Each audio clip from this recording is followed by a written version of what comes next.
My name is Ryan Morrow, and this is my Week 1 assignment for Introduction to Ammunition and Basic Ballistics at SDI.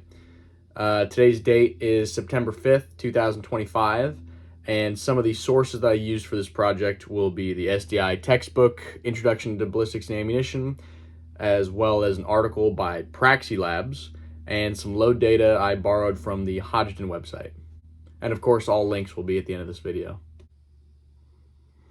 For part 1 of this assignment, I would say that my understanding of the 4 steps of ballistics was equal to the information provided in the text, but maybe not as articulated as well. And this was taught to me during my time in the military. There are a lot of variables that can affect the performance of a projectile during each of the 4 stages of ballistics. During the internal stage, there could be imperfections in the powder charge, or even chemical imperfections in the powder itself, faulty primers, imperfections in the primer compound. The brass case could have an effect. During the transitional stage, you could see issues caused by damaged rifling or improper rifling, or imperfections in the projectile itself, such as the core or its outer layer. During the stage of external ballistics is where you could see variables such as a poorly or unevenly crowned muzzle, or environmental factors, or once again, imperfections in the projectile itself could affect its performance. And finally, during terminal ballistics, there are probably an infinite amount of variables that can affect what happens to the projectile, as this is what happens when the projectile makes contact with the target. And depending on what the target is, what it's made of, anything can happen. Sectional density is a mathematical ratio representing a bullet's mass to its size, and it's important to understand for selecting ammunition when looking for something that has a higher penetration. So essentially, the smaller the diameter, but the larger the mass, the deeper the penetration you'll get. And vice versa, the larger the diameter and smaller the mass, the less of a penetration factor you'll have. So for part 3 of the assignment, I chose to cover option 11. In the 9mm cartridge, all else being equal, what contributes to a more felt recoil between a 115 grain projectile or a 147 grain projectile, and why? In order to better articulate and represent this for the video's sake, I wanted to do a load experiment between 2 different bullet weights and .357 diameter.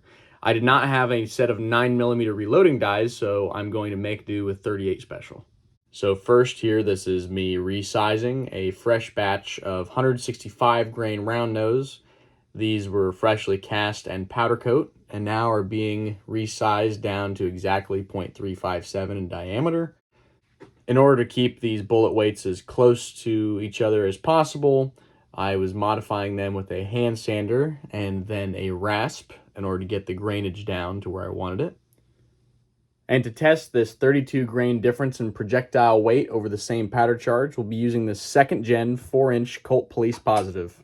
Both of the bullet weights are going to be sitting on top of a charge of 5.8 grains of Hodgdon CFE pistol.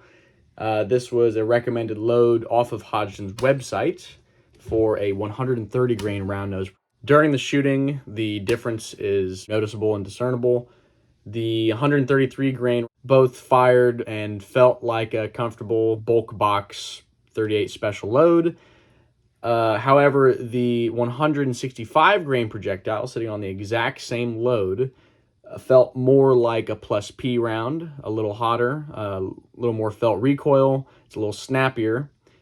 And the reason this is because of Newton's 3rd law of motion. Any objects that interact with each other must be exerting mutual forces upon each other. So what's happening internally is the powder is being ignited and launching the projectile out of the weapon down the barrel.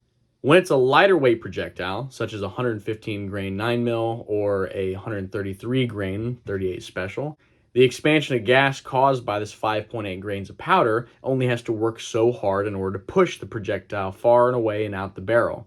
However, this same amount of force and same amount of expulsion of gas has to work harder pushing a heavier bullet such as 147 grain or 165 grain down the barrel.